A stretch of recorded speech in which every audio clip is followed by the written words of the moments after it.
Hello, this is Osama from Primary Vision Network, and welcome to the Monday Macro View. Uh, this week, I'm going to talk about three things. First of all, the long march in Pakistan and why is it relevant in the region. Secondly, the state of the Chinese economy, just a little overview of what's happening there and how does it relate to what Mark has been saying from the past few months and rather the year. And lastly, the changes in M2 money supply. It's very interesting how it ties with the upcoming recession. So let's start with Pakistan. Pakistan is once again facing political turmoil and turbulence. The recently ousted Prime Minister Imran Khan is on his way to capital Islamabad, protesting against the recent ouster and other things political. I won't go into the detail, but it is very important to see the overall context that is happening inside. So, given the state of the global economy, Pakistan is an emerging economy, developing country, low middle income country, and we face a lot of issues. So, I think, given where common man stands at the moment, the supply chain issues, the inflationary pressures, the interest rate, the tightening, the food prices, heightened protests, and whatnot, I think what's going on in Pakistan can really reach what is called a tipping point. And things can turn out for good or bad, but things can turn out to be completely different in the coming month. It can have repercussions for the whole region, India, Afghanistan, China, all neighbors, all really important players in the global economy, the national security as well. So I'll be keeping a keen eye on very, very close eye on what's going on here. And I think we're heading towards something. It's not going to just disappear. Just like I've been saying about Iran, it's not something that would just disappear in air.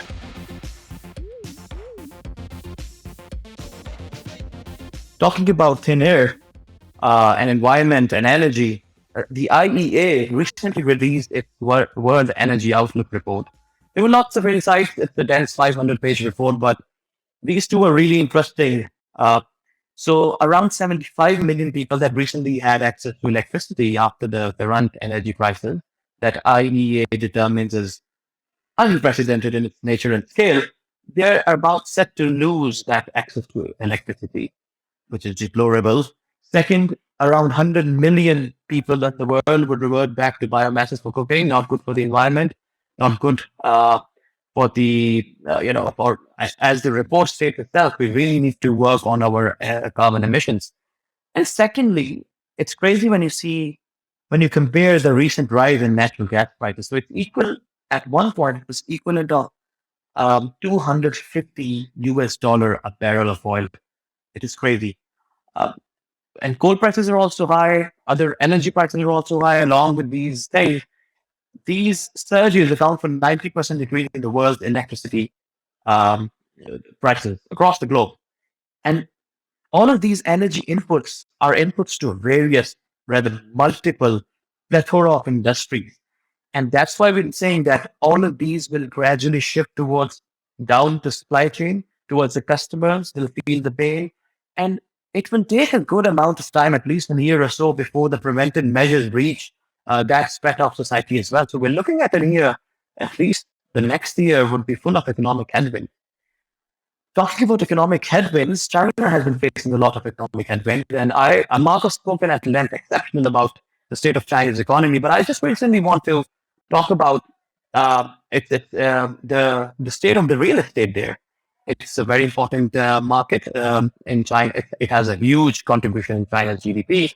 And as you can see, given the current condition, it requires around $100 billion for the current developers to manage their pre-sold homes. That's quite a figure. Similarly, on the other hand, yuan has lost around a lot of value recently. This is happening because all across the world, interest rates have been increased. There's monetary tightening going on, but China has been doing the opposite. Why? Because clearly there are some issues there. The credit impulse is not really good from China. The economic activity is not really good from China. The economic data is sort of mixed. So that's the concern, not only for the global economy in terms of financials, but also the oil demand. And when we talk about global economy, oil demand, I really want to just talk about the recessionary years.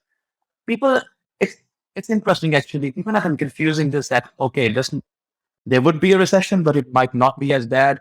Or some people are saying it would be a redux of the 1970s, stagflation and whatnot. I think whatever is going to happen, it is not going to be really, insignificant. It will be quite significant because remember, most of the trillions of dollars, the increase in money supply was made when the interest rates were either negative or very low. Now, since the start of the year, there has been more than 83, 85 interest rate hikes across the world. And people are now in a pickle what to do because clearly they don't have the means, given the recent rise in inflation, to pay everything back. Steve Hanke, a very famous economist from Johns Hopkins University, if I'm not mistaken, he has called for a 90% chance of a pretty big recession in 2023. And he talks about the unprecedented decrease in money supply, M2. So you can read the figures at your screen right now, but it's really interesting. This chart shows that the M2 supply has the lowest in the past 37 months.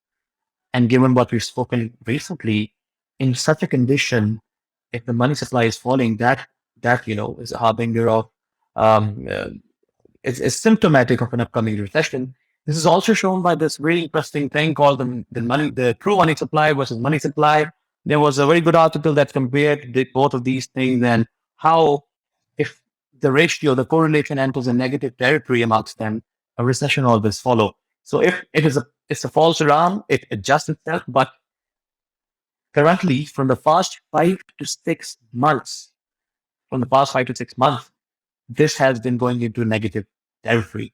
So just another point that I want to highlight, I'm not playing the role of a doomsayer here, but clearly that things are going for a recession. It's already afoot in the UK, soon Germany, Italy, United States at some point would enter in it. I've been talking about how emerging markets and developing countries is facing their own sort of recession, even if it does not comply to the technical definition of it.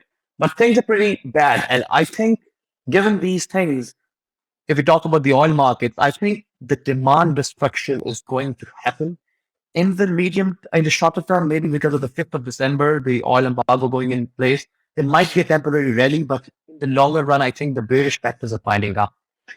You can see this chart.